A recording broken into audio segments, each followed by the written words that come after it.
কথাটো হৈছে কি ঐক্যবদ্ধ খিলঞ্জীয়া মানুহ ইয়াত একত্ৰিত হৈছে ধৰ্মৰ ঊৰ্ধ্বত ইয়াত থলগুৰি মানুহ একত্ৰিত হৈছে আৰু ইয়াক ধৰ্মীয় ৰহন যদি কোনোবাই হানিব বিচাৰিছে তো ভুল বিচাৰিছে আব্দুল ৰছিদ মণ্ডলৰ ওপৰত এতিয়া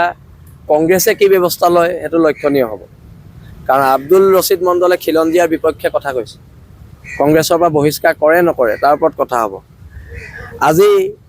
প্ৰচণ্ড জাতীয়তাবাদী কিছুমান মানুহ দুদিনমান আগলৈকে কমিউনিষ্ট হৈ থকা কিছুমান মানুহে আজি আওপকীয়াকৈ আমাৰ 30 জাতীয় জনগোষ্ঠীয় সংগঠনক বিজেপি দালাল বিজেপি পৰুষণত আমি কাম কৰিছোঁ বুলি ফেচবুক পোষ্ট দিয়া দেখিছোঁ আওপকীয়াকৈ স্পষ্টকৈ কোৱা নাই কিন্তু আমি তেখেতক কৈ দিওঁ আমি এদিন কমিউনিষ্ট এদিন জাতীয়তাবাদী মানুহ নহয় আমাৰ 30টা জাতীয় জনগোষ্ঠীয় সংগঠন জাতীয়তাবাদ কৰি আছে আৰু জাতীয়তাবাদ সদায় ধৰ্মৰ ঊৰ্ধ্বত কৰি আছে আমি হিন্দু মুছলমানক লৈ জাতীয়তাবাদ কৰা নাই আমি জাতীয়তাবাদ কৰিছোঁ থলগিৰি খিলঞ্জীয়া মানুহখিনিৰ ভৱিষ্যত সুৰক্ষাৰ কাৰণে আৰু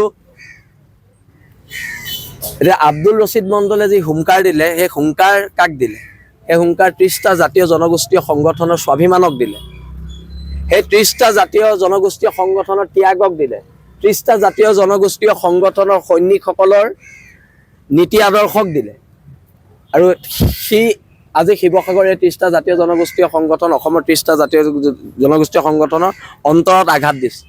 ইয়াৰ বিৰুদ্ধে প্ৰতিবাদ হ'ব আমি কৈছোঁ যে ইয়াত থকা বহিৰাগত মানুহখিনি উজনি অসম ত্যাগ কৰিব লাগে কাৰণ উজনি অসমখন আমাৰ ঘৰ আমি প্ৰথম আমাৰ ঘৰখন আমি ছেফ কৰিব লাগিব ছিকিউৰ কৰিব লাগিব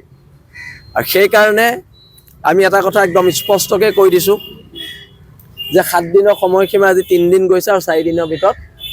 তেওঁলোকে ত্যাগ কৰিব লাগিব তাৰ কাৰণে প্ৰত্যেক মানুহে সহযোগ কৰিব লাগিব প্ৰত্যেক খিলঞ্জীয়া মানুহে সি হিন্দু হওক কি মুছলমান হওক সকলোৱে সহযোগ কৰিব লাগিব আৰু ইয়াত ধৰ্মীয় মেৰুকৰণৰ যিটো ৰূপ দিয়া হৈছে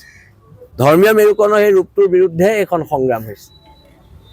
আমি এইটো দেখুৱাব বিচাৰিছোঁ যে উজনি অসমৰ থলগিৰি মানুহ না হিন্দু না খ্ৰীষ্টান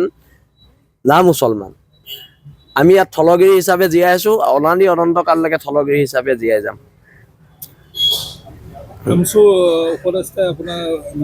ভাবি আছিলোঁ আমচুৰ কৰিলে বুলি ভাবিছিলোঁ কোনোবাই মই এনেকুৱা সংগঠনৰ নাম শুনা নাই আমচুৰ বুলি ভাবিছিলোঁ তাৰপৰা গম পাইছোঁ আমচু